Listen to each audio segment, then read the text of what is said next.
If you did not know, you are on Seat at the Table. This is a podcast for the dreamers, the doers, the disruptors. And usually we have someone of all three calibers sitting in that seat. So it's Mm. truly an honor to have you Ooh. here. Yeah, yeah, absolutely. So I think just for the audience, if you don't mind stating your name and what you do.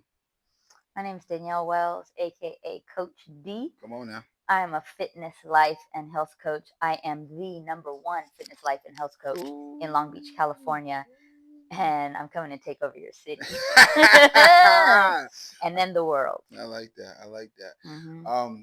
So before we get into just where you're at now, we'd like to give some insight on the person and then how they got to this part in their life. So if you don't mind just going to a backstory, like who are you?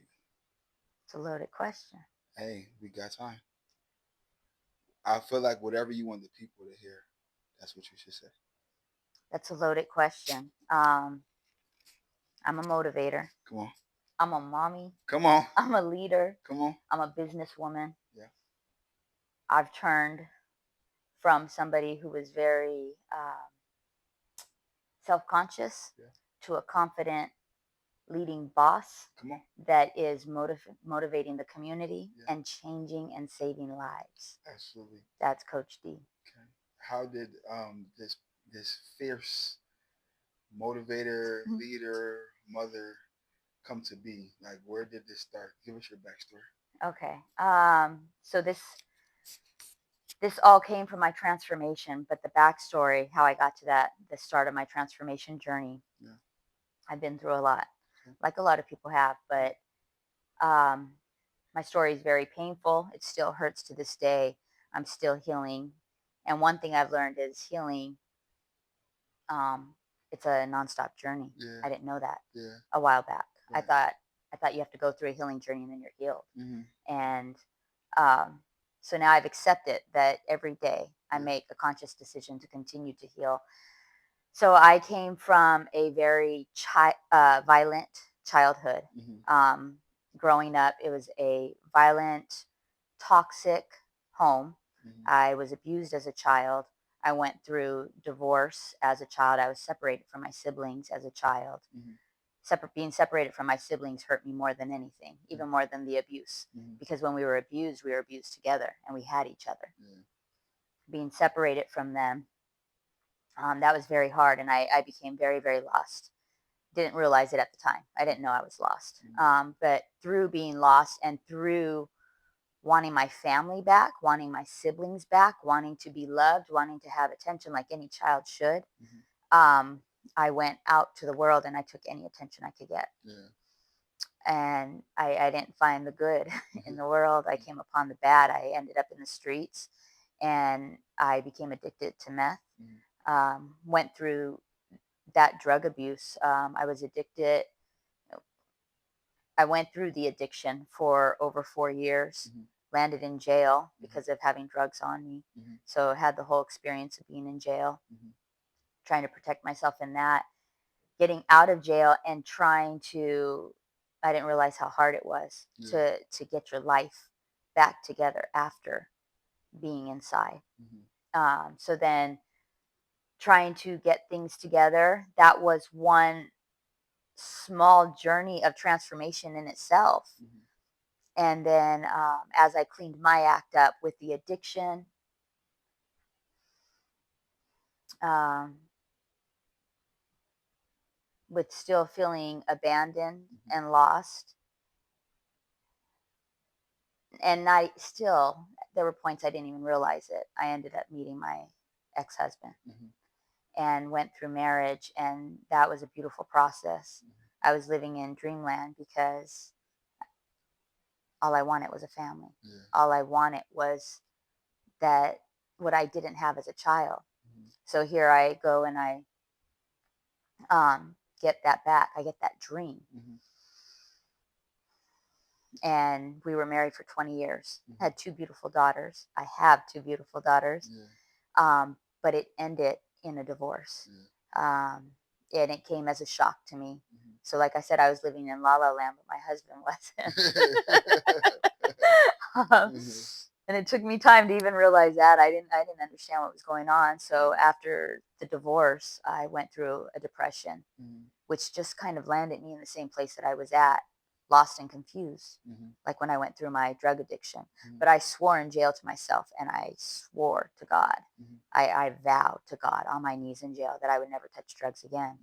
So with the depression after the divorce, I turned to alcohol. And alcoholism runs in my family heavily, my mom and dad. And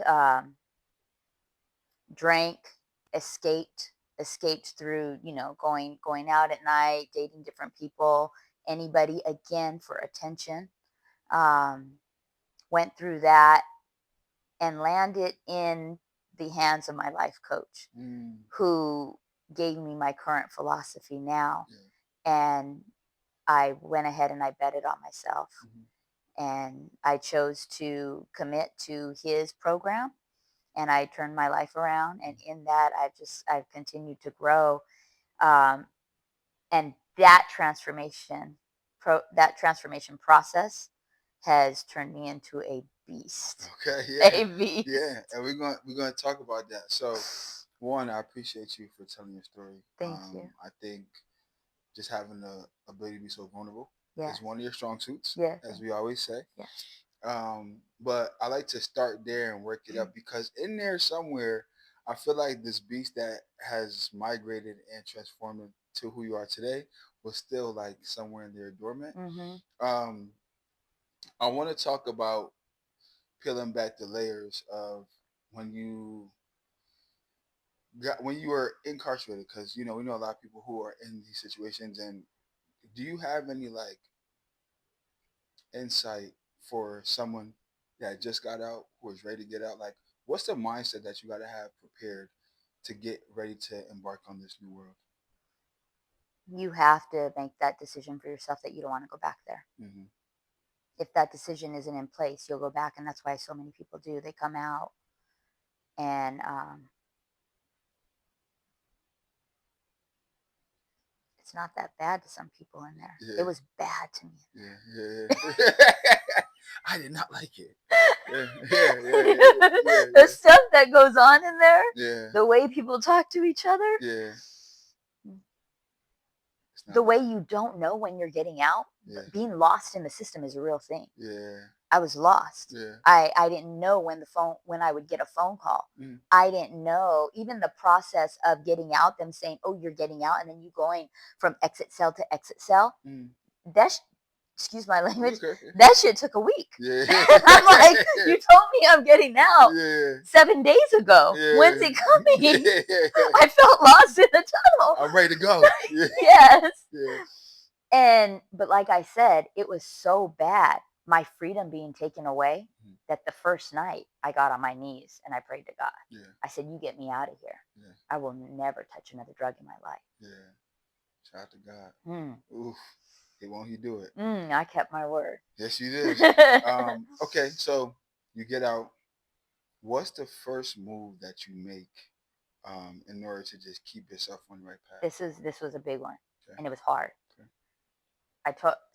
I'm born and raised San Pedro, California. Okay. Beautiful city, ugly people. Mm. Okay, a lot of drama, toxic, and there's a lot of drugs. And a lot of people don't know that there's so many drugs in San Pedro. Okay, you have meth and heroin down in the projects in the hood, and then you go up to Rancho PV and Rolling Hills, excuse me, and you have coke.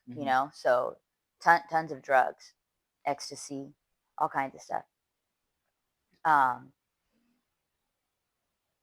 I knew going back home, I had nowhere to go. By the way, I had nowhere to go, because I was like going to different homes with my cousin when I was on drugs. Like we were like trampling we were in the streets.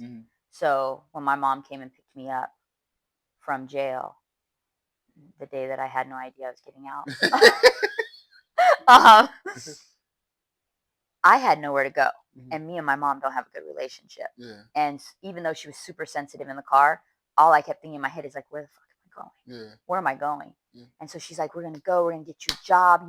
I'm sorry you went through this, sweetie, but we don't have a good relationship. So I'm looking at her like, what's this bitch going to do? And I came from child Yeah. abuse. Yeah. Yeah. Yeah. I don't want to go back home Yeah. to you. Yeah. Yeah. Okay. Yeah. So in my and in my own mother's life, alcoholic, there were drugs, a lot of violence, a lot of abuse. She went from man to man to man to man. And me and my brother, who were ripped from my stepdad's arms, like, and taken with her, we had to see her go man to man to man to man. And we saw a lot of sexual stuff going on in the home. Mm-hmm. So all I'm thinking is, I remember leaving there, going to the streets and to drugs. Mm-hmm. So when she picks me up from jail, I'm like, I'm not going back to that. Yeah. Like, what is she, what is she talking about? And which personality is this? This is the type of person I'm dealing with. And so she takes me back to her home. And the one thing that I told myself on that car ride was, you cannot talk to anybody that you had relations with before you went to jail. That means I had to give up all my connects to drugs, all my friends, anybody from high school, whether I connected with them or not after high school. Mm-hmm. You have to go missing to get yourself right. That was the best thing I could have ever done. I didn't go to any restaurants in San Pedro. I didn't go to any bars. I did not hang out in the streets. I was in my mother's freakish home, but looking through the newspaper for a job, going to job interviews, going from point A to point B and back to point A, until I decided, oh my God, okay, let's find an apartment. Oh, there, I got a job. There's an apartment. Let's go look, until I got my own place. Okay. Ooh. That you never know how much strength you have until it's tested, right? And I could only imagine what you've gone through to be in the car thinking all these things, bringing back past trauma, and then you're walking into the unknown like, yo. Yeah, and you know what? That's the thing, is there shows that shows the little beast, right? Yeah. That shows that it was inside of me. Because how am I coming out of an addiction? Mind you, there's no medicine for me. That was a cold detox in jail. Yeah. They didn't give me shit to get off meth. Yeah. That, so I go through this, and then I'm in the car, not even fully healed from that, just knowing that was the decision I made to stop drugs. But I have all these issues, and I have court still. I still have to go to court and everything. There's things up against me, and I'm going back with this demon. I mean, those were the thoughts in my head. And I was like, I didn't know the exact steps. Yeah. I just knew I got to come out of all of this. Yeah. I wonder, have you crossed paths with anyone in your present life from your previous life? And if so, what conversation, if there has been any, or like, what do they see? I'm hoping inspiration that they could change themselves too, but I'm wondering, have you spoken to anyone from there? Great question. That's a really good question. I haven't even thought about that. 2 people. Okay. So one was a guy that I went to high school with. Yeah. And when I got back home, I got back on Facebook. It was Facebook at the time. Yeah, Facebook was a thing. Yeah. And I was on Facebook, not heavily like I'm in social media now, but I had a message. And this wasn't during the process of me getting my life together. This was like 5 years out now, so I'm out of jail, 5 years. I've already met my ex-husband. Okay. But I get a message, and it's from the guy that I got my meth from. So it's from my dealer, but good friend, because we went to high school with, and we kind of liked each other. His mom was a heroin addict. So we were in meth labs together. We were visiting her, making sure she was okay, high as fuck. Like, I get a message, and I was actually scared to open it. But when I get that message, come to find out, he just asks, I'm just looking for you. I hope you're doing okay. I want to apologize for everywhere I took you with me. I've turned my life around. I have this many kids now. I'm doing X, Y, and Z. I want to make sure you're okay. He had a beautiful story, and I got to share the story of me coming out of jail. This is where I went. This is why I disappeared. Went to jail, got my life back together. I'm now, you know what? I want to say by then I was married with one child. I Mhm. believe I remember telling that story to him, and we both were just praising each other. Yeah. We got out of it. Yeah. We had a lot of trauma from it, though. Mhm. We Mhm. had a lot that we were still dealing with. Mhm. And there was like a huge connection too. Yeah. And just say, I don't want to interrupt your life, but please from time to time let me know you're doing good. Ooh, Really beautiful. that's amazing. Really beautiful. Shout out to bro. Yes. Yeah. Yeah. Yeah. And who's still doing great? Who's And still she, doing he, amazing? hey, he better. He's still doing He better because amazing. you are. Yes. Yeah. Yeah. Yes. Number two, um, a female that I went to high school with. Mhm. And there's so much I would love to tell from the story, but for her privacy, I can't. We went to high school together. We were not of the same crowd, Mm. but I did not know. Once we reconnected, she saw one of my ads on Facebook. Oh. She saw my ad that I put out there saying, I get in the best shape of your life. I will transform your life, mind, body, and spirit. Mm. And whatever that, I mean, she said it was a big ad to her. And Mm. she's like, you're looking great. Your body's on point. I'm so heavy set, this, and that. She messages me from the ad. I connect with her. I completely remember her, but Mhm. we just weren't in the same circles. Yeah. We reconnect, and she was going through her addiction at the same time I was. This is what San Pedro will do to you. Yeah. We were both going through the addiction, not knowing we were going through the addiction because we were in different circles. Mhm. And it took up a lot of her life, just Yeah. like it took a lot of mine. Yeah. That's beautiful. And to this day, I am training her. She has been Come on. losing weight. Her mental has been changing, Yeah. and she Yeah. is on her growth journey. That is beautiful. Ooh, talk about it.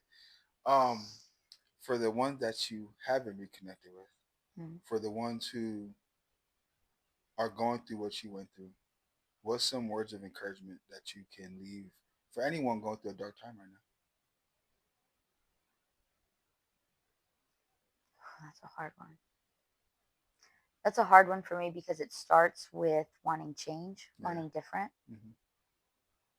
There's a lot of people I want to save in this world. But Yeah. what I've learned is you have to want it and then you have to make that decision. Yeah. Nobody can make that decision for you. Yeah. Um, so I feel like I don't have a complete answer for you. That's the answer. They No. have to want the change, and No, really. and they have. I hear you, Yeah. and they have to make that decision Really. and Like then stand on it. really though. Like for real. For real, every decision that I've made to get out of jail, to stop the drugs, to to bet on myself and go through the transformation journey and know that I am not going to give up on myself and I'm going to continue on this growth journey. Hmm. Each of those decisions I had to make, and then I had to stand 10 toes down. I'm standing on this. Yeah. I'm moving forward. I'm not backing down. I'm not giving up. Yeah. Yeah. That's a good message. And I hope you guys hear that because I feel it. All right. I want to go a little deeper if it's okay to peel layers. Yes. So we spoke about growing up in an abusive household. Mm-hmm. I also understand what that's like. My family's from Jamaica, so abuse in a Jamaican household is like normal. Like getting your ass whooped numerous times for multiple occasions. They don't talk first; they hit first. Okay. Which, growing up, I know my family love me. I know all that, but as we get older now, there's less of that now in today's world because they ain't going for it, Yes. right? Yes. So there has have to be a lot of transformative actions on how you communicate with your children. Um, what was it like growing up? Like, you told me the physicality and everything, but like, what was your mindset like growing up, and how were you able to stay strong for your siblings during that time? Excuse the tears, and I'm going to talk through this with the tears because I've accepted them. Yeah. It hurts. Mm-hmm. Um, Never grounded. Never felt safe.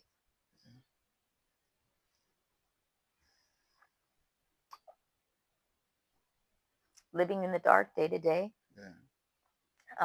even if it was lied out. Because my parents were functioning alcoholics. Yeah. Even if they said, I mean, granted, separate the abuse. We had great experiences. Yeah. Like they did the family thing. Like we would go to Big Bear every winter. Mm-hmm. We'd go to Palm Springs every summer. Yeah.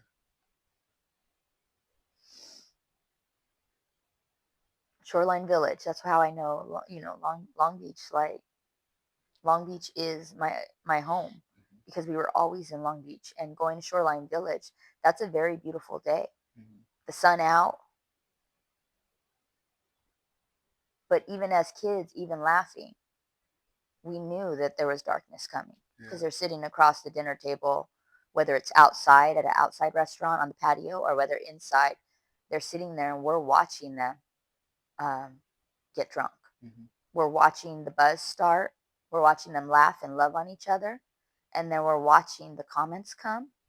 And then we're watching them start to yell. And then we either take a drunk drive back home for the violence or it happens there at the restaurant. Mm-hmm. And it ended every single time in abuse, Mm-hmm. whether it was them turning to us and abusing us or whether it was them hitting on each other. Yeah. It was always darkness and we were never safe. Yeah. Even, like I said, having each other, thank God for that. Mm-hmm. Thank God for my brother and sister. But even having them, like being in the room, Yeah. we shared a bedroom, the three of us, Yeah. holding each other. That shit sucks. Yeah. Yeah. Absolutely. Listening to them beat on each other, yelling, and knowing that they're going to come in the room and we're going to get beat next. Yeah.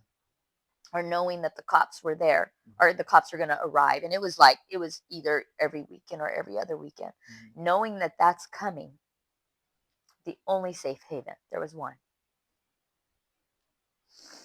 Bless my grandmother's heart. My stepdad's mom, not even my blood, but I will kill for my stepdad and my grandma. Mm-hmm. My grandma, every time the cops would call her, she'd come to the house. She lived in Wilmington. We lived in San Pedro. That's a little bit of a drive. Mm-hmm. She would take that drive each and every single time and come save us. And it wasn't until we got to her house that was the only safe place. Mm-hmm. And we ran around and we had fun. And it was light. It was beautiful. It was fun until my mom and dad would pull up on Sunday to pick us back up. Mm. And as you're talking about, like, I can feel it, Let me ask you, because I feel like things like that, when you go through as a kid and you become an adult, you carry that with you. And I know you went through situations where you had to go through and come out a different person, but as the person you are now, what would you tell your younger self?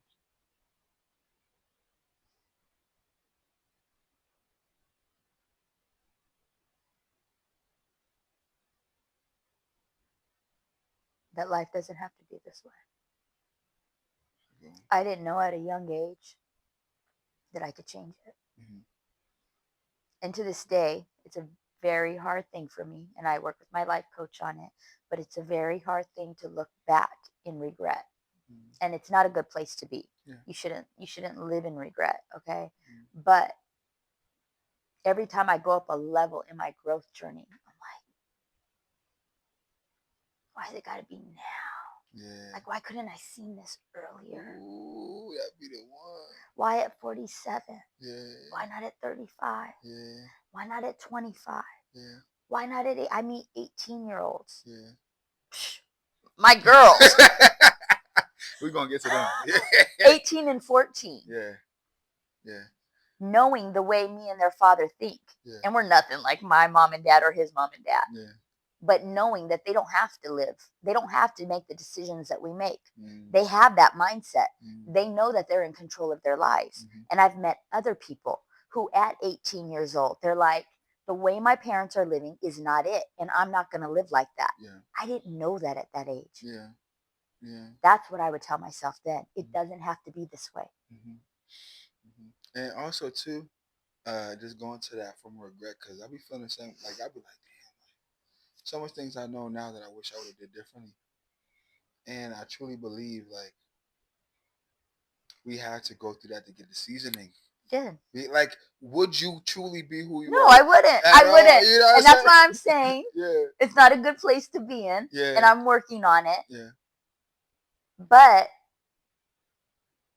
and I take myself away. Every time I do regret, I mean I talk to myself and I get away from that. yeah. Because there's no way I'm powerful right now. Talk I am about it. so powerful. Yeah, It took me longer in life. yeah, And that's one thing that I tell myself. You know what, Danielle? It took you longer. It took you longer to look this sexy. It took you longer to be this confident. yeah. It took you longer to find your fit style, Hmm. your fashion style, your how you walk in a room, how you talk to people, Hmm. knowing that I have a little bit of a hardness, I have some dominance, Yeah, and that's okay, that's you okay. know? Yeah, And so now, I've really accepted, like, I know when I could be soft and I know when I could be strong, and people in my circle, they have to accept that. That's part of me. It that's comes it. with it. Hmm. It had to happen this It way. had to, It had to. had to. Any younger, it would this wouldn't You know? Yeah. this wouldn't have came out of it. I truly believe that your story is a testament, and I think that's a talk. We talk in this degree a lot, but I really feel like, um, me personally, it's hard for me to get feedback or respect someone if you don't have any seasoning. If you ain't Mm. never been through nothing, Mm-hmm. like if you could just tell me like your whole life was peachy cream, Yeah. I I listen to you, but it's hard for me to be like, oh, we are of the same mind Yes. because you wasn't out here doing things I was doing, and Mm-hmm. so every time we talk, I always love your perspective, and then that's how you like overcame. And Mm-hmm. we're about to start walking into like the big overcoming now. Yeah. Um, so we spoke about the time where you were taking drugs. We talked about your childhood. Now let's talk about your marriage. Mm-hmm. All right. So Food I trail. know I'm hitting with some shit. I You don't know. even have a Kleenex box over here. I know what you're talking about. I'm gonna try to keep it lighthearted. But I truly feel like, when we talk to people about building businesses and building brands and being a boss and being a leader and being CEO, people need to understand that's not something that you learn at school. That's something you learn in real life. That's someone As it's going on. as it's going on, like right then and there, Yes. Yes. and it's 100%. like you see things, you feel things, and it's like a boss, Mm-hmm. no, like not with a job title, a boss is gonna make the right decision, and then someone who isn't is gonna make the wrong decision. So I feel like people are like, oh, let's talk about your sales and your tactics. We're gonna talk about that for sure, but I need people to know like you are a boss. Mm-hmm. If you think like this, if this how your mind is, you can do anything in the world. Mm. So like again, man, I think I truly believe you're one of my favorite people. Yeah, for sure. And it's because I see so much relatability. Now we live totally different lives, Yes. Yeah. but we have a common frequency where it's like we understand, Yes. right? So next time I'll bring the Kleenex, I Okay. promise. So we don't gotta go into too much details about the marriage in its entirety, but one thing I want to talk about is like you said that you were living in La La Land 20 years. 20 years. 20 years, right? And first off, what does it take to be in a relationship for 20 years? I'm a very loyal person. Okay. Commitment comes easy to me. I don't think it comes easy to the majority of people. Okay. Yeah. Agreed. So I'm not sure if I could give anybody that the secret sauce, because it was easy for me to be committed. And I came with baggage from the childhood. Yeah. So I really wanted a family. I really wanted a partner. Mm-hmm. Um, those two things alone, very, very easy. It Yeah. wasn't easy for him. He's a male. Mm. There was infidelity. Yeah. No lie. Yeah. We went through that, and I did keep forgiving, and we went to counseling. Um, but I was determined to make that family work because I was not going to put my children through the same thing that I went through as a child. Yeah. Yeah. Okay. So, really sounds like grit and just but like you said earlier, you make a decision. You make a decision. I'm either doing it and you stand on it. or I'm not. And to the point of dating and relationships, and I won't even say now. I would just say my thesis in general. For people who are out here dating nowadays, find somebody who is of your frequency. Yes. Right? Like, if you know that you have problems with infidelity, you might need to have a little bit more of a restructured relationship than an average monogamous, this is my person and I'm their person type of thing. And you never know. I'd rather someone just be honest and upfront that way than try to be a certain way and then you end up hurting someone else in the long run. So, but for some reason, there's so many people who are hiding from themselves. yeah. Oh, I know the So reason. You know so the that reason too. huh? We know the reason. We know the reason. Are you a true boss? Mm. Really though. Like, you get the signs. Your brain, your body up high tells you like, yo, this isn't it. And your body will say, what it is. This is it. And you're like, this comes with it. This is part of it, right? And at some point you gotta make the decision, right? And that's what I truly feel.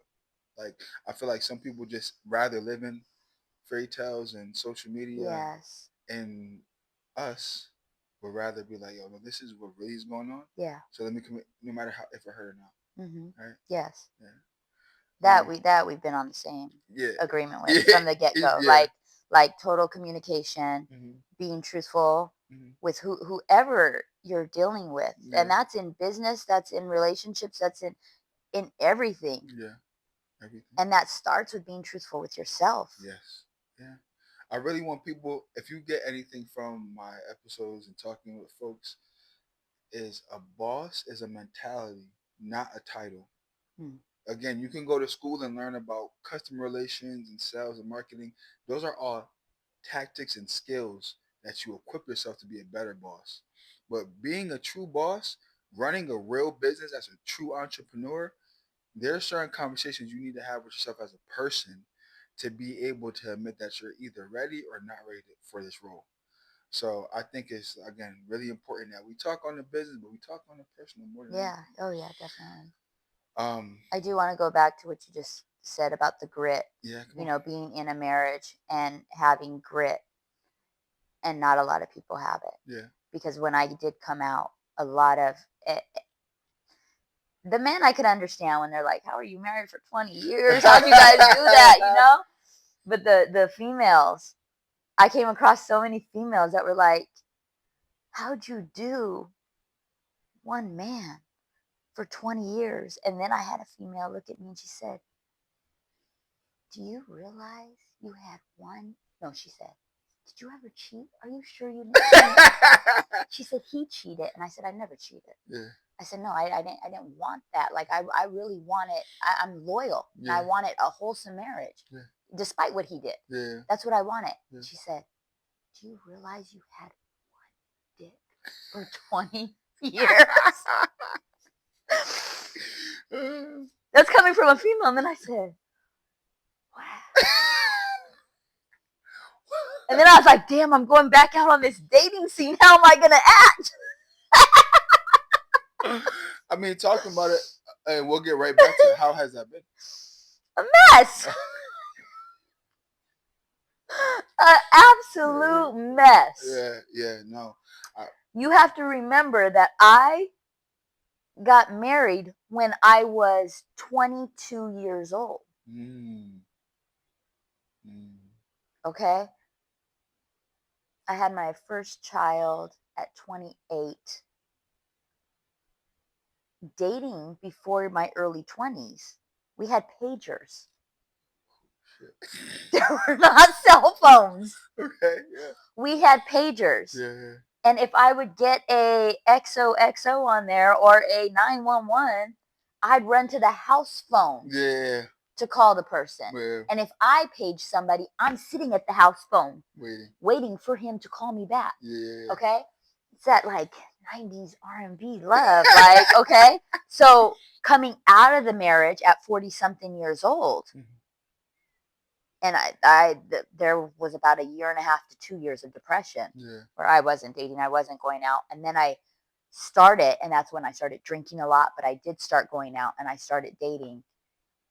And I said, what the hell is this? Completely different. Completely different. Nobody talks on the phone. Everybody texts. Just different. The majority don't ask for dates. The majority, it's not like a let me take you out. And that could have been because I was in the wrong scene, but I had to go through this, and it was an absolute mess. And I mean, to your point too, like we just had a whole roundtable conversation about dating and relationships and loving yourself, and I think there's just, as everything evolves, so does relationships. Money has evolved into crypto. The transportation has evolved into no drivers, just cars, right? Housing has turned into Airbnbs. Dating has become non-monogamous. And I think we need to stop, just in life. I'm not even going to just say dating, but in life, we need to stop comparing what was to what is. I think it's really important that we stop thinking before the pandemic and we start thinking afterwards. Great point. That's where I am at now. But if I wouldn't have gone through this transformation journey and being truthful with myself and accepting what is in the now and in the present, that is where I am now. But when I divorced and I had that time before my transformation journey, I wasn't there. So I was relating everything to what was. And that was a huge, that kept it in chaos. That kept it a mess, because then you are living in an illusion. And now that is the number one thing. Even for a while, I would say even 6 months ago, I was like, I'm not going to date. I'm going to be a nun. I'm good. I'm done, you know? But now I'm at a place where 100% it has to be communication. Please let me know what you want, because this is what I want. Even before anything, like, I have been learning that. What do you want? And then, as sad as it makes me, no matter how bad I want the person, right? Or what a good time we have, or how perfect certain things just go together, or it just fits. What is? That is the truth. And if it hurts, go ahead and cry about it. But you need to sit in the truth, Danielle. And this is how we're operating, because I only want, again, I'm going back to, I want what's wholesome. I want the truth. And I want I want to be in a relationship where two people want to do it together. Absolutely. In the same type of way. Right. Good response. We can talk relationships all day. Yes, okay. So I want to see how I'm going to twist this, put it together. Let's go backward to the leaving the relationship. You said it came kind of left field. When it was all said and done, what type of like mindset did you have to be in order to, one, process it and then get through it? I didn't process it lightly. Okay. I was so much in la la land. I must have ate this man's mind up, because he asked for the divorce and I said no. And it was literally a year of being in the same house and me saying no. No. I'm not leaving. No. We're not divorcing. No. You're crazy. And it kept on going like that. We had many, many talks, and they were long discussions. Just like you and I, we could talk like this. Yeah. Me and my ex, we could talk like this. Mm-hmm. So it was great. There was never, because he came from an abusive home too. Yeah. Okay, so his childhood wasn't good. So that was a vow that we made to each other even before getting married. We lived together before getting married, and we said one thing that will not happen, because I actually threw a remote at his head.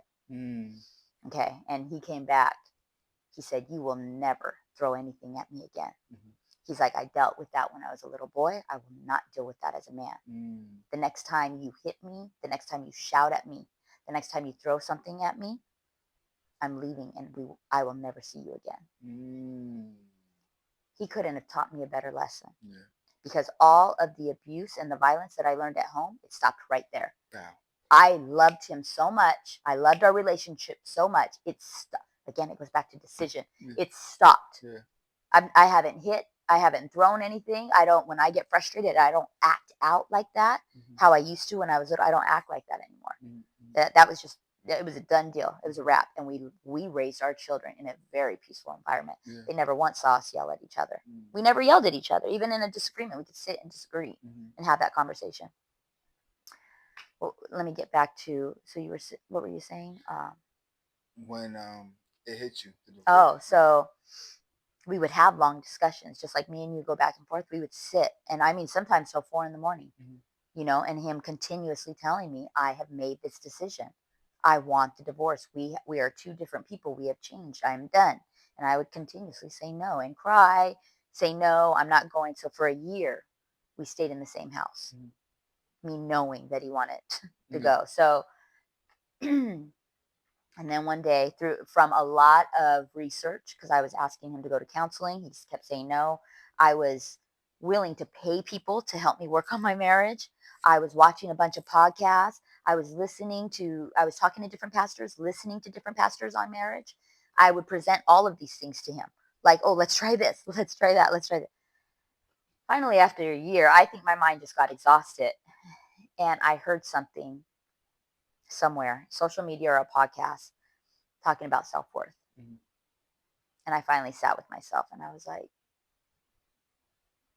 "Are you not worthy enough to see that this man doesn't want you and you're begging him Mm-hmm. to stay with you? Mm-hmm. Where's your self-worth? Mm-hmm. Where's your self-respect?" Yeah. That did it. Mm-hmm. And I went to him Mm-hmm. and I said, "I apologize. It took me so long." I said, "I love you so much that I see you don't want this. You're not happy. I'm going to let you go. Mm-hmm. Give me 6 months to find a place." Mm-hmm. And it's up and out of there. I was up and out of there, not realizing the next journey of depression that I would have being by myself. Yeah. Yeah. But yes. Okay. So the process was long. What I will say, because we're getting to the brighter days now, right? Have you, and I'm pretty sure you have, but let me ask you, have you really taken time to reflect on your life from beginning to that point to now and just be like, damn, look at everything I overcame? Little by little, it's starting to come together. Yeah. So I've had moments, Mm-hmm. or let's say days, Yeah. where something will come up. Mm-hmm. Okay, some type of healing from some situation, Mm-hmm. or yesterday I had acupuncture. I had a whole nother healing experience. Each time I've had these experiences, and I just told you over our lunch Yeah. today, I woke up this morning Mm-hmm. and I said, "Wow, Yeah. look what you've came from. Yeah. Look how you got through it. Yeah. And look how much more powerful you have become. Yeah. How strong you are. Yeah. And the leader that you have become and are becoming Ugh. of many." Many. It's not just, I used to think, "Oh, you have a couple clients, or you're a personal trainer." Mm-hmm. I'm a leader of many. Mm-hmm. Mm-hmm. And I plan to lead thousands, millions. Yeah. There are so many people to touch that are going through journeys very similar to mine, Yeah. which I've told you in the past too. Like the youth are huge. Yeah. I want to go back, and I want to reach the different communities of youth all around that are in the troubles that I was in, coming out of jail, Yeah. are going into, into the streets. Yeah, it's important. And one thing I think strong people fail to realize is how strong they are. Right? Like, all right, prime example. We walk downtown, we walk Long Beach, we walk anywhere in California, or where we're from, where we're at, you're gonna see houseless people, Yes. right? And totally understand people go through their situation and everything, but it disturbs me when people of the right mind see a houseless person and judges them. Like, you don't know how strong of a person you have to be with whatever deficiencies you have, or lack of knowledge or education or support, to be on these streets and trying to figure out how to survive. And on the outside, you not only live on the outside, regular normal people look at you as an alien and will not even converse with you because you are in some really turbulent times. And I always been cool with people who are houseless. I don't know, like, just growing up, I take advice from anybody because you never know who's anybody, right? And I remember talking with a houseless person, and they were saying that, like, it was like, yo, you guys have no idea what we go through. You don't have any idea of closing our eyes in an open setting, wondering if someone's just going to run up on us and do whatever, police interrogating us, trying to find food. God forbid we have kids, right? And some of us are able, ready to work, ready, and we just can't, whether we have a felony or the job industries, whatever, right? So, like, I just want to give you kudos for finally starting to see Yeah. everything that you've been through and how it brought you to where you're at today. Okay. Thank you. Absolutely. Thank you. Absolutely. I want to touch on. Matter of fact, I'm gonna leave them for last. I'm gonna leave them for last. Okay. Let's talk about, again, introduce your life coach and how much of a game changer he's been for you to start your business. And now I want to start talking about, when was the blueprint that I want to be not only a life coach, but a trainer in your physical and your mental. So take it from there. How, like, where did that shift come? Where, like, I'm gonna start working out and working other people out, and I'm gonna get their life right. But then also, was it your life coach that came first, or did that come first and then you met your life coach and he enhanced it? So I've been doing fitness for over 25 years. Okay. And it was embedded in me. My stepdad ran 5 miles every single day. Wow. So sometimes he would take me down to the railroad tracks with him as a young girl, as a child, teenager. So that was always embedded in me. Um, that it's good for you. Yeah. And that you should be active. Okay. But I wasn't an active person. Yeah. And then when I had Akaya, when I had my first daughter, one of my aunts was going through, she had diabetes, and her limbs were being cut off. Because if you have diabetes during that condition, if you don't take care of yourself to try to, whether it's to get on insulin or whether to start eating better, it'll start eating away at your body. And so she lost a toe, then a foot, then a part of her leg, and then, she ends up in a wheelchair. As I'm watching this, she has a lot of kids and grandkids.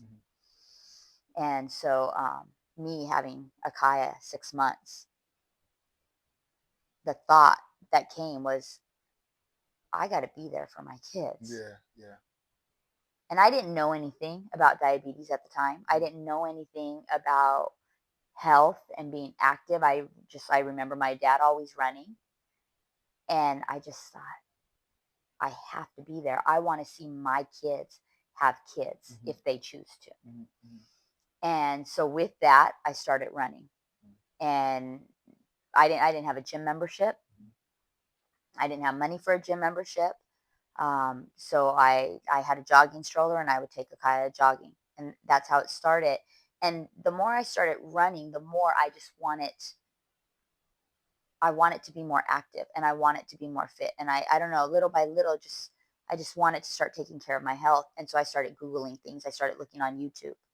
And with looking on YouTube, I come across a bodybuilding competition, which it was foreign to me. I had never seen anything like it. And I see these women on stage in bikinis looking absolutely amazing. Yeah. And I was drawn to it. Yeah. So I start just searching, like you talk about going down a rabbit hole. Yeah. I'm going and going and going. And then it's coming into, you know, the era where people are starting to explain their fitness journey, talk about what to eat. And so I started watching women and men, because as wonderful as it was to see what I would want my physique to look like as a woman, watching these men build these muscles was just, I mean, to this day, I'm like, wow, you went from that to that.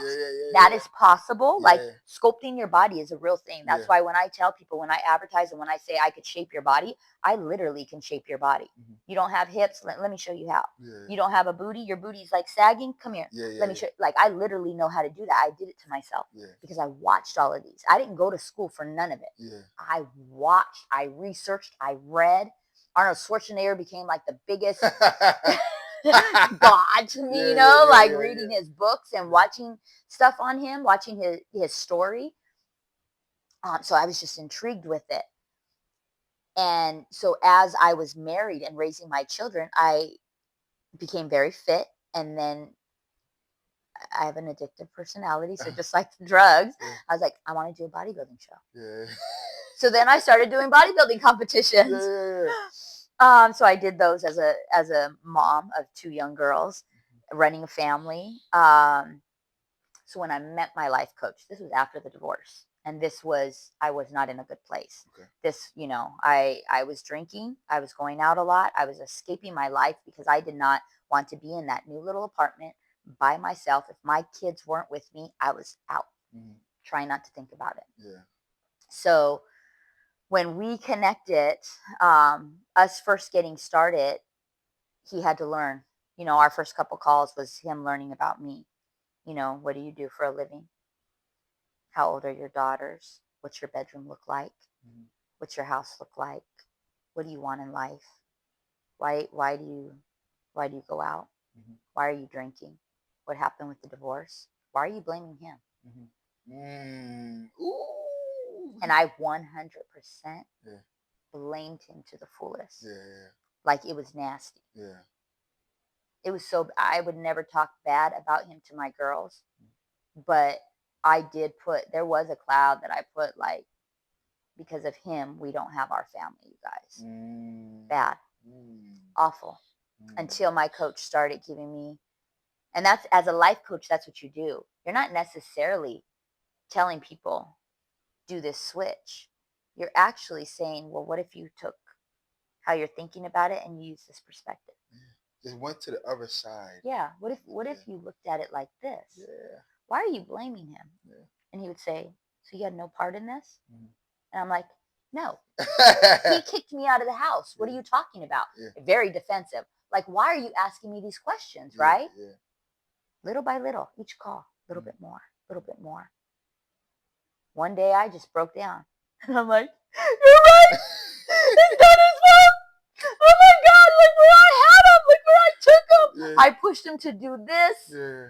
I didn't check on him. I didn't forgive after the infidelity. I said I forgave. We went to counseling. I did not forgive. I was a bitter bitch with attitude. 100% all of the time. After you do that to a man for 10 years, guess what? It tears him down. He wanted his family. He did turn around. He did. He was a superhero. Father, focused at home, coming home after work. Great husband. Took me out. We had dates. Would come home, rub my back as I'm doing the dishes, and I'm like, what? 10 years of a woman with attitude. You're going to want a divorce too. So my life coach planting those seeds and just giving me different perspectives, Mhm. and then me sitting with it, because I did a lot of journaling in the Yeah. beginning with my life coach. Yeah. Not with him, but that was my homework. A lot of it was my homework. Mhm. And so sitting with those thoughts and looking through it, and I just did an episode on Coach D's fitness podcast about this. Mhm. Fresh pair of eyes. Yeah. What if you looked at your life through another lens? Mhm. Meaning, what if you switched your perspective? Mhm. And with that, I saw it takes two. Takes two to tango. It wasn't him. Yeah. Yeah. There was a lot that I did to contribute to this. Mhm. Um, and so with those questions, also, I just want to go back to one of the other questions that he asked. He said, "What's your bedroom like?" Mhm. Mhm. My bedroom was an absolute mess. Mhm. Mhm.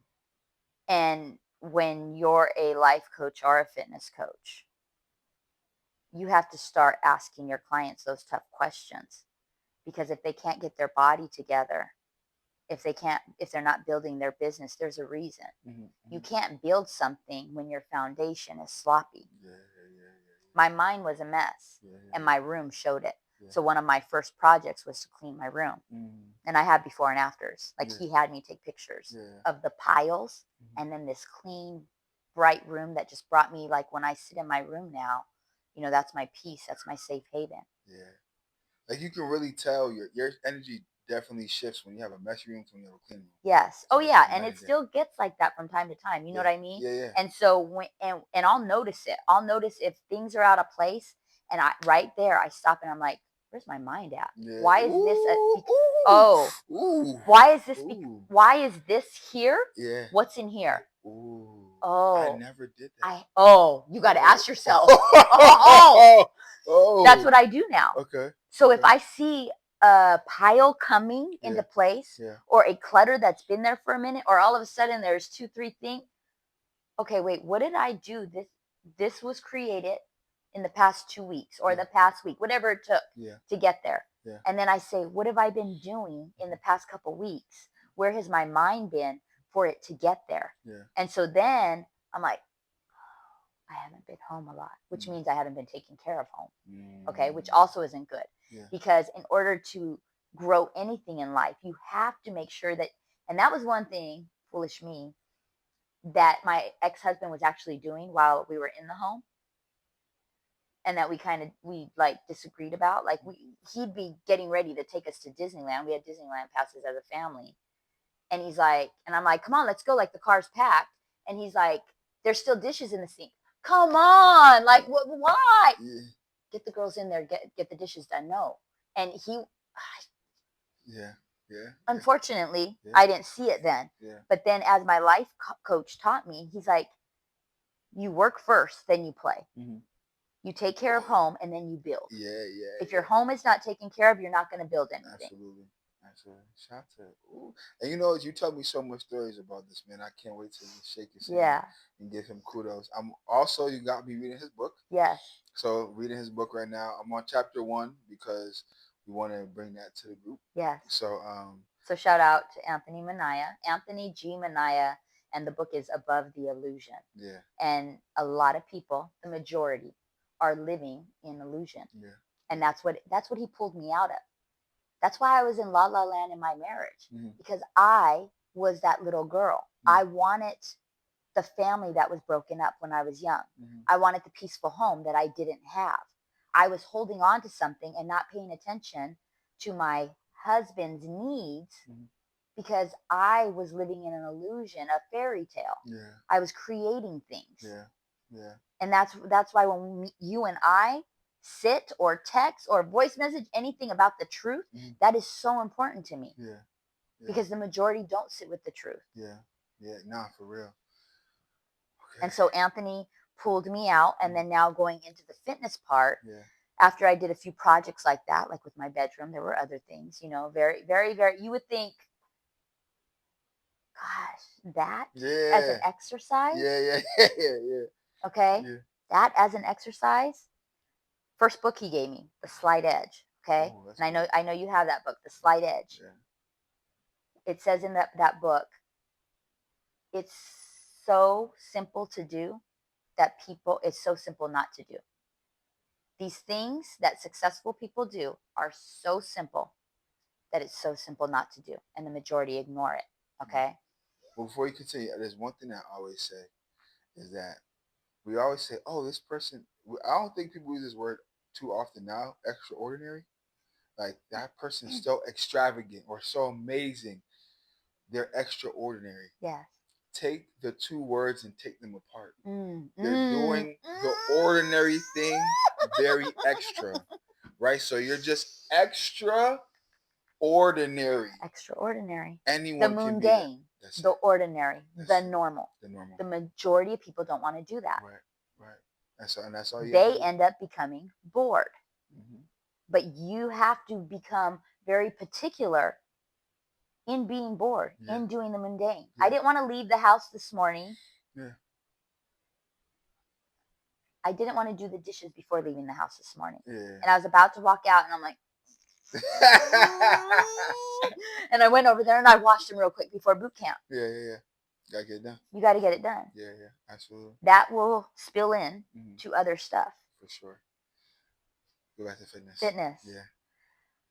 So he's finding out about me, and I'm doing simple projects like this, which were very hard for me. They're simple, but they were very hard for me. My room took me days. Yeah. Okay. And he's finding out. Oh, and I'm working at Kaiser Permanente. Okay. I worked at Kaiser Permanente 20 years. And as I was working full-time mom, full-time occupation, coming home, being a full-time wife, taking care of that house as far as cooking the family, breakfast, lunch, and dinner. Okay. And working out, because that was important to me, what my aunt went through and what she died from. I was adamant. I made that decision. That's not going to be me. Yeah. If I could do anything about it, I know when I understand what people say, when it's our time, it's our time. I get that. Yeah. But while I am here, if there's anything that I can do to add longevity to my life, to add me feeling good while I'm here on this earth, I'm going to do it. Mm-hmm. So while working full time, while running this family and raising these kids, I was doing fitness on the side. Mm-hmm. So working myself out, but then it's always been whatever I've gotten into, I want to share. Right. Okay. Yeah. So I got into fitness. I felt good. I felt the benefits. Others started asking. I started training, and I started training for free. Mm-hmm. It was I literally started training coworkers for free on my lunch at Kaiser. Okay. I just wanted to dedicated. I just wanted to spread the good news. I wanted other people to feel good. I wanted other people to have energy and have these benefits. And so that's where the fitness started. And when my life coach discovered this, he started asking questions again, planting seeds. Yeah. Do you enjoy working at Kaiser? What do you do there? You always talk about this fitness. Why don't you ever talk about Kaiser? Ooh. Do you want to move up at Kaiser? I'm good. I'm good where I'm at. No, it's just in and out, in and out. Yeah. And finally, he got me to see. He's like, "What do you want to do with your life? Why are you not thinking about this? Mm-hmm. What do you love? What does Danielle love?" Mm-hmm. And I said, oh, "Fitness. Yeah. I love it. Why? You know?" And he got all of these things out of me. As all of that came out, I didn't know he's writing up a plan for me. Mm-hmm. I'm like, I want to train people. Yeah. I want to do this full time. I don't even care if I'm a trainer in a gym. Yeah. My big dream at the time, okay, but my big dream would be to have my own gym. Yeah. What's that gym look like, Danielle? Yeah. Oh, it'd be all black. It'd be the turf. It'd be big. He just had my mind. Yeah. You know, building the vision. And once the vision was built, then taking those steps of action. He did it so, I didn't even realize it. I look now and I'm like, look how he set me up, like for success. But then it got to a point where, why are you there? Why are you wasting time? You get one life. Bet on yourself. When are you going to leave that job? You're going in. You don't even like it. You don't like the people. You complain about everybody. You complain about the boss. You're not happy while you're there. Why are you there? And I'm like, okay. You know, and I'm watching this man who is an entrepreneur himself, who is, to me, living the dream life. Yeah. Okay.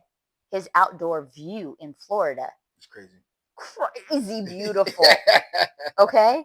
Yeah. Crazy Yeah. beautiful. Yeah. And then he flies quarterly Mm-hmm. to all his clients, Mm-hmm. different parts of the world. Yeah. I want to do I that. want to do that. Yeah. Yeah. And then I'm starting to see it's possible. Mm-hmm. Mm-hmm. And then this last year, 2024, he's like, I'm not playing with you anymore. You've been with me for a year.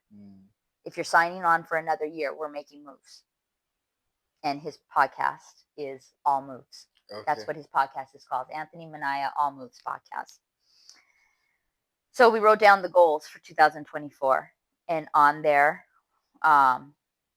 quarter end, fourth quarter was that goal was to prep to leave Kaiser in 2025.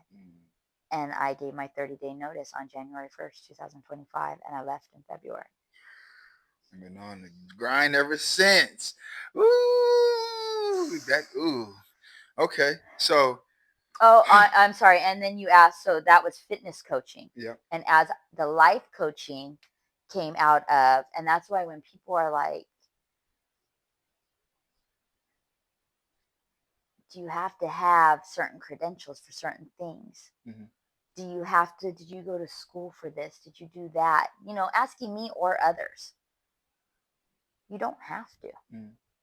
Like I've shown, and it's possible. It's in my own journey. Mm-hmm. That through me loving fitness so much, I just wanted to share it with others. Yeah. And so I became a fitness coach. With me going through my transformation process, mm-hmm. and me watching, I saw myself completely change and go from Danielle to this super beast coach D, mm-hmm. and make all these moves and change and save people's lives, turn people's diabetes around, change their high blood pressure, mm-hmm. share with people that cancer can be cured through the carnivore diet. Mm-hmm. All these things, I'm saving lives. And I was like, saving lives and then changing lives. Mm-hmm. And when I saw myself start doing that, I'm like, I'm becoming a life coach. Yeah. And I just want to continue to share this. Yeah, absolutely. Even talking about that, right? Shout out to my homie Jazz, man. I always got good for love. I met her last year at InvestFest. Okay. And we met on the plane, and she was talking to some other brothers. Shout out to my guys. I can't remember y'all brand name, but y'all know y'all my homies, man. They got a clothing brand, pretty fire too. Okay. So she was telling them like, yeah, you gotta come to InvestFest. They was like in transit. I was like, oh yeah, I go to InvestFest. She's like, tell me about InvestFest, and I'm like, yeah. So we just clicked it off from there, and we just was talking on the plane, and when we landed, she was like, yo, you about to be my coach. And I was like, all right, that's not what I signed. That's not, whatever. She's like, yeah, just, I'm not playing either. I was like, all right, cool. So we go through InvestFest, we go through the whole thing, and come back and whatever. And she's just keeping tabs on me on social. I'm keeping tabs on her. And every couple of weeks, she was like, or a couple of months, she was like, we about to sit down and have our meeting, coach. When we about to sit down here, and I'm like, so one day I just took her like, yo, what do you want from me? Like, Yeah. And she was like, from what I see on your social media, the person that you are on social media is who you are in real life. And people don't do a good job of showing that. Mm. She's like, I want to be authentically me, and I feel like you can help me do it. Mm. So I was like, all right, let me sit on it, whatever. And then I hit my old life coach up, and I'm like, yo, Arnold, like,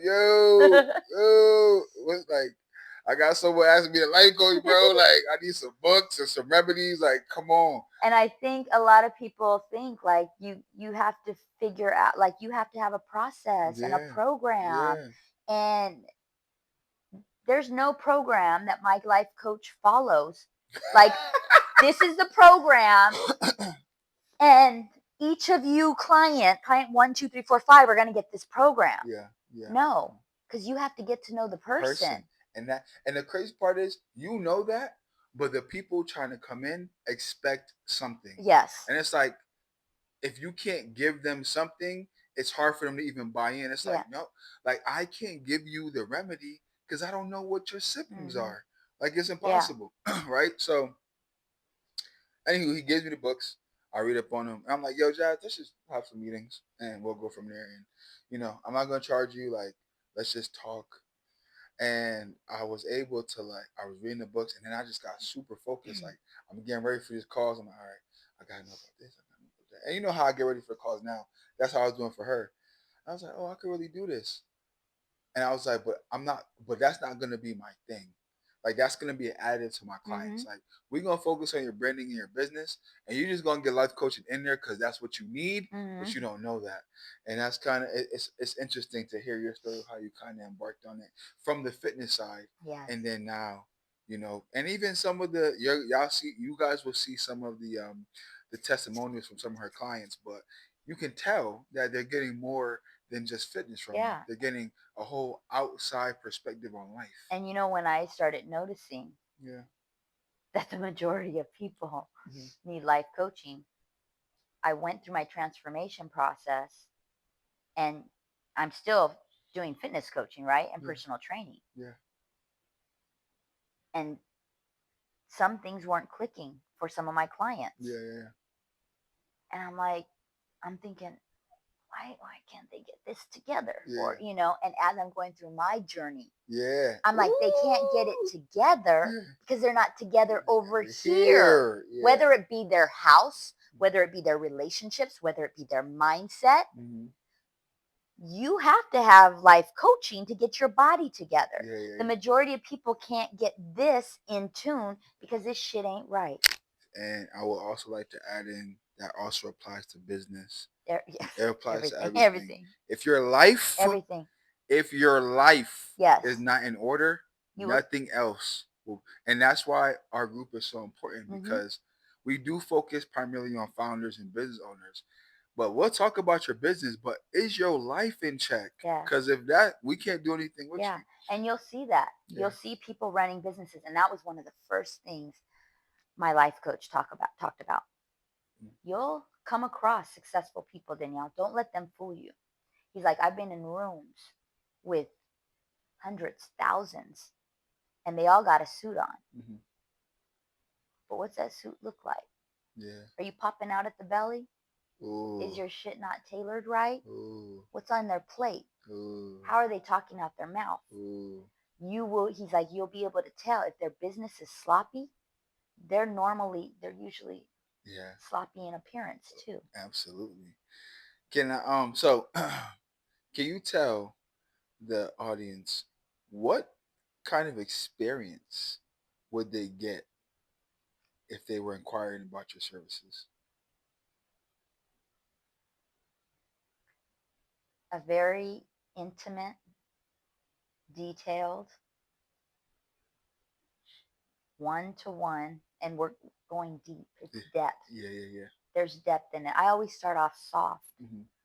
but we go into depth. I as a life coach, I need to know who you are. Yeah. There has to be a lot of transparency. Yeah. I haven't held hardly anything back from my coach. Mm-hmm. Relationship wise, I did for a long time. Ooh, he was a man, and I wouldn't talk to him about men. He thought there was no. Yeah. Oh. He thought there was no issues in that area, Yeah. except for my divorce. Yeah. But just a few months ago, Yeah. he was like, "What do you want as far as like a relationship?" I'm good. And he, again, a couple questions, That's all it takes. He planted a couple seeds, and then I opened up, and he's like, "Let's work on that." And I said, "Oh, I don't want to work on that." Oh. You're gonna tell me? You're gonna let me know what you want to work on. He said, on. "Oh." So we're working on that to say, but when people come to me, you're going to get my full attention and a very detailed one-to-one in-depth program, and which I've developed myself. So there is a process that I have. There is a bit of a program, but that's the thing. It's different for each person. It's custom. Yeah, because you might be at a different level, right? I will probably give everybody, the first book might be the same. You might all be reading the same book, to start. But as the journey continues, it's custom. Because where are you at in your life? What are your goals? Where are you going? What are the challenges? We have to take, and what my life coach calls it, he's like, adapt and adjust. There's a lot of adjusting. There's a lot of pivots in your journey of Yeah. growth. Yeah. And so with that, I know, talking to my clients one to one, I know when we have to stop, when we have to take a minute, when I have to let you know that you need to adjust, and when we may have to pivot. Right. How much clients do you have now, and usually how much are you willing to take on? Because if you're giving one-on-one intimate to, obviously you can't scale too big. How much do you have now? How much do you think is a good bandwidth for you?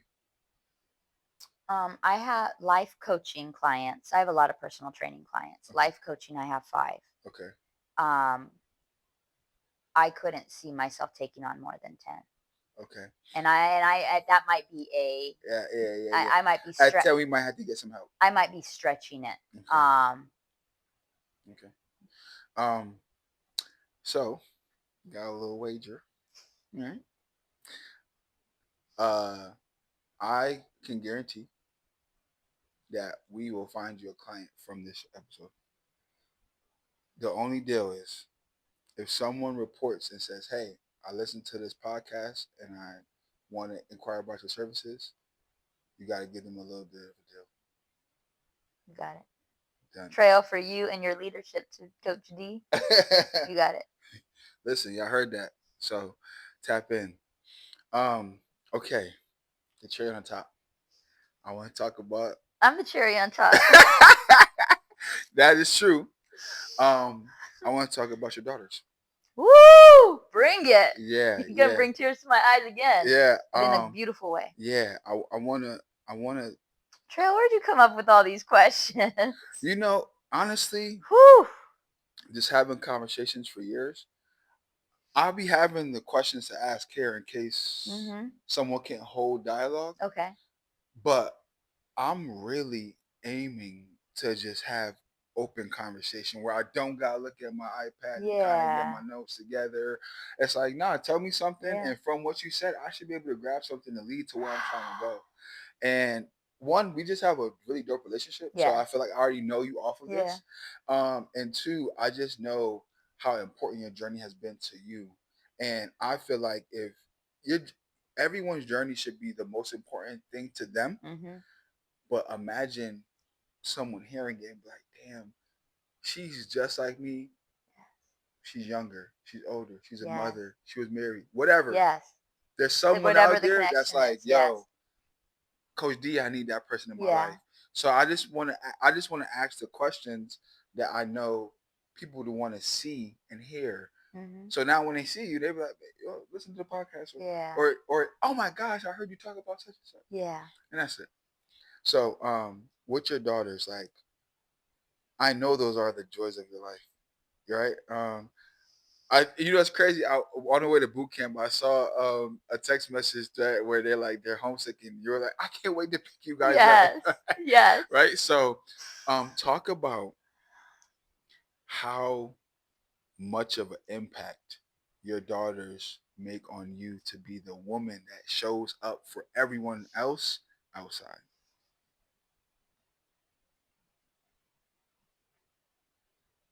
Sorry, you guys. Like, they are everything. Yeah. And I'm going to start with, before I let you know the impact, you asked me a question. Okay. One time we were together, and we were really, really talking in intimate detail about our lives. Yeah. And you asked me if I could go back, if I would change I remember being married to him. Yeah. And I said no.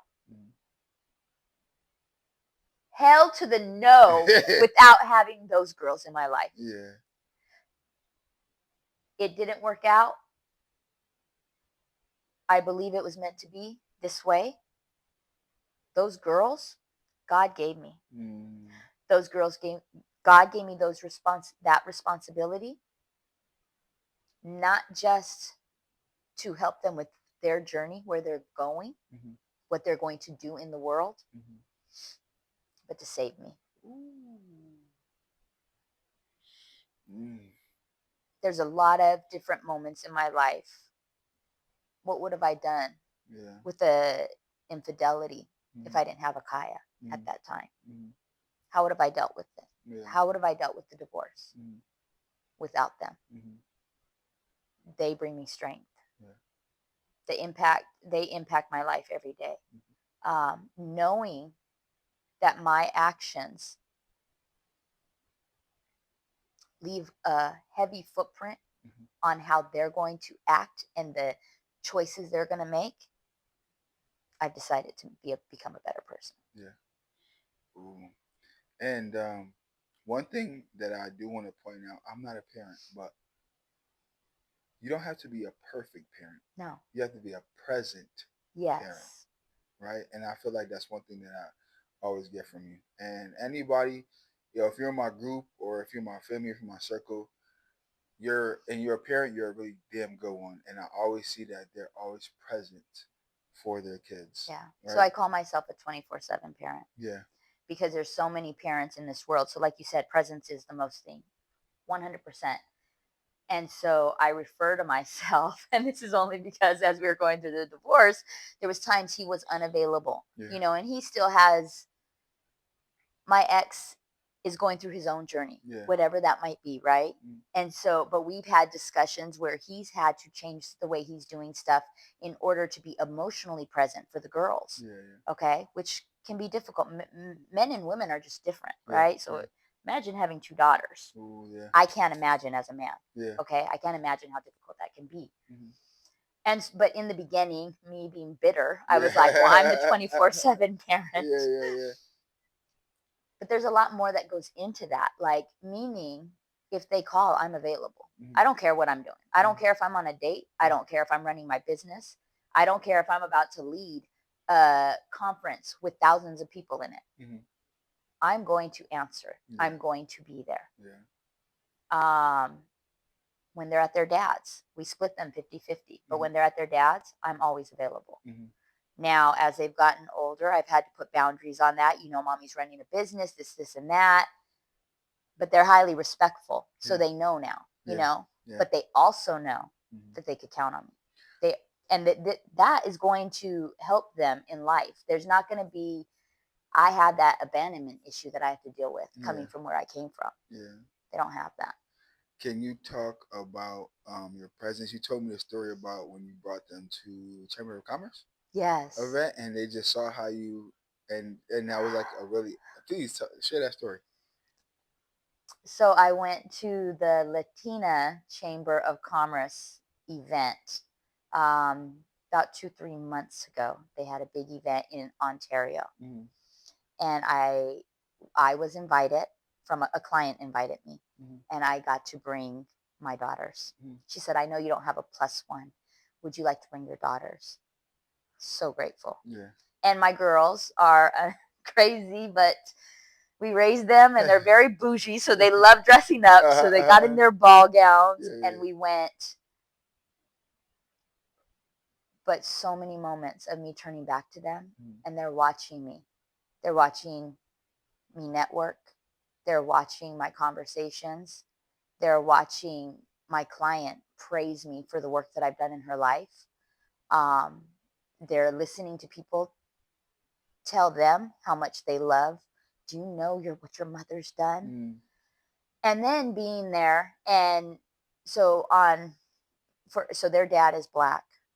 Um, my mom is Spanish. Mm-hmm. So being there in a with Hispanic women Mm-hmm. and all running businesses, Yeah. for them to be able to watch that, and in the car on the way home we're talking about it, and for them to know it's possible, Yeah. for them to know I didn't have this growing up, so for them to sit in the car and say, well, this is what I want to do in life, but wow, if that doesn't work out, or if that corporation isn't there, I could just run my own business. Yeah. Look at that lady, she left there and now she's running this. Mm-hmm. For them to see that that is an opportunity, that that is possible, that was huge for me. Beautiful. We can sit here and talk for hours. Oh yeah. But I think it's really important that we talk high overview here because I really, really implore you guys, anyone tapping in and listening, if you're looking for someone to motivate you, to prepare you, not only your body, but your mental, your spiritual, someone who's not going to give up on you, and someone who is just grateful to be here, to be a leader for her people. I really implore you guys to reach out to Coach D and follow up her and see about her services. With that, how can they find you? So I have a website, daniellewells.com, www.daniellewells.com. You could also catch me on Instagram at ms Danielle Wells, Miss Danielle Wells. And yeah, those would be the two platforms. I'm also on Facebook. I'm on X, but I'm very, very active on Instagram. Okay. And we always have like an ending question. It's like a two-parter. The first one is we're on the Seat at the Table podcast. If someone was in your seat, in your shoes right now, what kind of mindset would they need to have in order to live your life?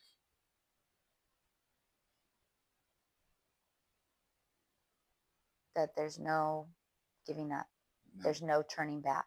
Okay. Okay. That's good. And to continue to make moves, Mm-hmm. to move forward. Okay. No matter where you are day to day, make an extra move. Gotcha. It opens doors. Amazing. And lastly, for our next guest, what's a question that whoever it happens to be, what's a question that you'd want to leave for them to answer? Just knowing the type of people that's going to be in that seat. Yeah. What mark are you leaving on the world? Hey, I ain't mad at that. What Look, mark are you leaving on the world? my next guest, be prepared. With that, you're tuned into the Seat at the Table podcast hosted by yours truly, Timeless Trail. You can find us on YouTube. We will be on streaming platforms soon. And just know that the team is working on making sure that we provide the best content, activities, events, community groups possible. And if this impacted you, if you felt that you got some gems, if you want to tap in, please subscribe. Please reach out. Please holler. Someone will get back to you. And we're looking forward to bringing you in on the community. Peace. Wanted to talk a little bit about Love Day, but before we get into that, I want to talk about, or I want Coach D to talk about the Love Yourself Challenge, aka 30 for 30. If you don't know, now you know. You better get with it. But Coach D, please tell the people what the Love Yourself Challenge is all about and how it came to be. The Love Yourself Challenge is about loving on yourself for 30 days with a lot of daily commitments that are very, very simple. They're just healthy habits that we should all be doing in order to fill our cup so that we can go and feed into the world, pour into others. You can't pour into others fully and in the right ways if you're not fully filled. It came to be, I love challenges. First off, I love challenges, and I've been wanting to do a wellness one for quite a while. But when you brought up Love Day, you brought up Love Day, and we were kind of talking about having a challenge.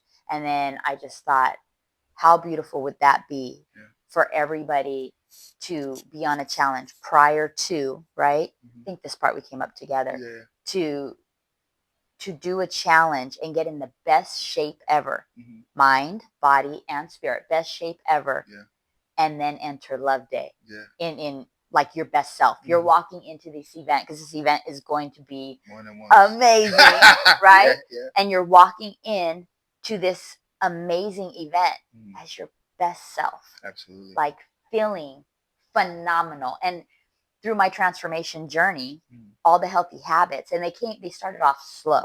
They started off slow and I built. And from those, this is what I teach. This is what I preach. When you start adding those in and it becomes a regular thing, like I literally feel phenomenal, you guys. I feel phenomenal and I want everybody else to feel that. It's possible. Absolutely. I didn't know it was possible. And I didn't realize how not well I was actually feeling. You know, I used to cry a lot. I used to be depressed. Frustration, always frustrated, anxious, all these things. These all come from not taking care of ourselves. Right. Can you talk a little bit about? So you just got through week one. Week one, which was our reset. Was a reset. Okay, it was a reset, and that just means, and I said this on one of my IG lives. Please visit Miss Danielle Wells on Instagram. So it's MS Danielle Wells. I said this on one of the first lives that we're resetting. For the first week, we're just focusing on looking at, you get tools with this challenge, looking at those tools, there's a list of daily commitments. And if it seems like a lot, if you seem overwhelmed, just starting with a few, incorporating a few healthy habits each day and building them and resetting, going from where you were, how you were living, whatever your lifestyle was, to incorporating these things and resetting your life. And shout out to all the members who have joined. Shout out to Brother Bruce, Jamero, Jess, Daniela, Lacey, Tyhera, and the list goes on and on, right? But over this week, I've seen how everyone's been getting engaged and dropping content along on their journey, right? Yes. And it's beautiful to see.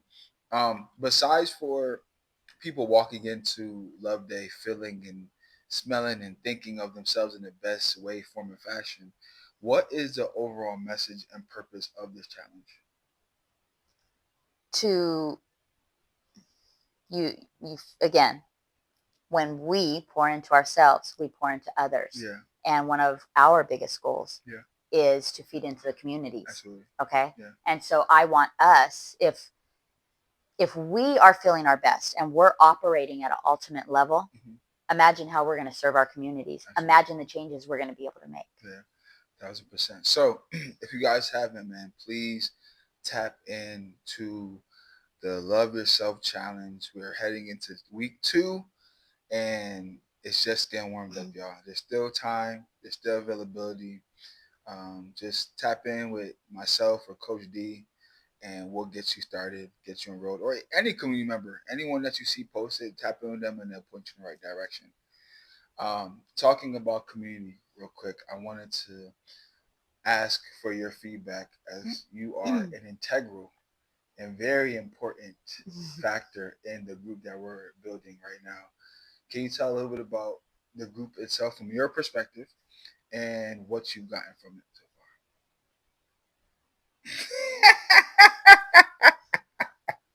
far? Yeah.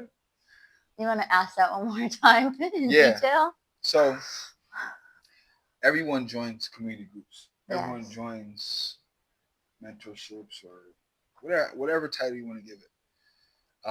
I want you to talk a little bit about your perspective of what this group is. Oh, okay.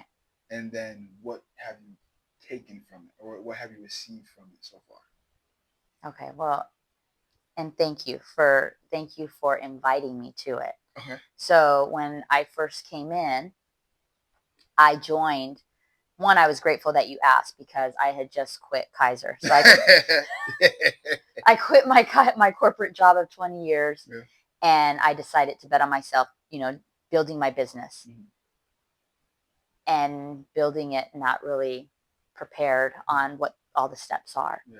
And so I was like, okay, I need support. I need to figure this out. And so coming in, seeing that these are other individuals all running businesses, and the support that you provide to all of us, different tools, and then us talking about different areas of our life, which is all connected to running a business. So that has been it's been extremely valuable to me. And then the challenge and going into Love Day has just taken it to another level, because I think sometimes when you're getting support of the business, I'm gonna bring this up on some of the calls. There was a few calls that we had, and everybody was really, really tired, really tired, run down. It's a lot when you're running a business and still trying to keep up with life, right? Yes.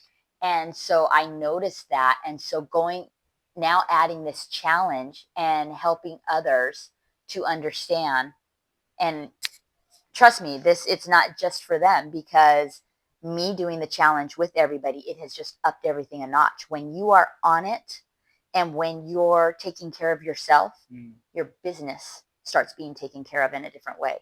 I am now I'm focusing in a different way. I have clarity in a different way. I'm looking good and feeling great from taking care of myself mentally and physically on this challenge. And so now my business, look at us sitting here today. Yeah. The business is being ran different. Different actions are being taken. I appreciate that insight Yeah. for sure. So I'm gonna look directly at the camera now. So we've been working really adamantly, y'all, on putting this community group together, and it's a founders led business and life focused ecosystem where we really come together and we expand on what group economics is, right? So if no one knows what group economics is, it's a community of people coming together and providing resources in different aspects. And some group economics could be like life. So like back in the day, people used to do like if you lived on a block, we just do like rent parties. So you throw a party and give it to someone to pay their rent or utilities, so stuff like that. Or, but really we're teaching the ability to recycle not only funds but resources within the same community, helping to scale and expand the founders who are part of the community's businesses.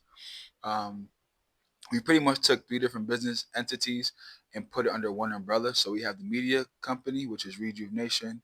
We have the collective agency, which is the ideation, development, and management group, but we're actually changing that name to doing business as. I'm announcing it now.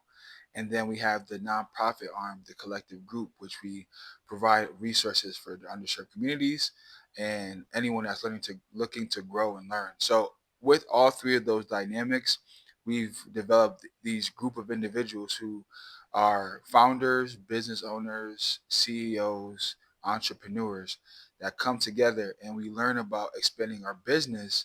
But like we just said earlier on the podcast, expanding your mind to really expand your business, right? So we've been getting a lot of inquiries. So I felt like it made sense to come on here and talk about it.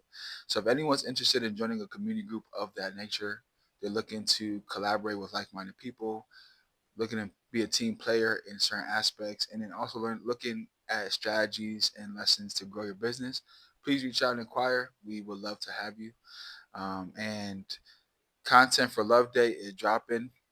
We're actually, I think I told you, we're making a slight transition. We wanted this to be a big thing. We wanted to have a bunch of CEOs and founders come, and that's all hunky dory and all that good stuff. But if you know me, you know I like groups and I like to be intimate with things. So we decided to carry this to our community members. So anybody that's in the group now, we are catering a 2-day retreat style summit of exploration, of fellowship, of bonding, of relationship building, of business building. And we want to come out of there on fire. We are opening it up to close friends. So if you're not in the community and you're interested, you can learn more about it and you can inquire about how you can be a part of it. But just know that this is something special and we can't wait for you to be a part of it. So with that, you can reach out. Time to show on social media handles. Miss Danielle Wells on Instagram, Rejuv-Nation, the collective group, and you can find out some details. But shout out to all the community members that we have now.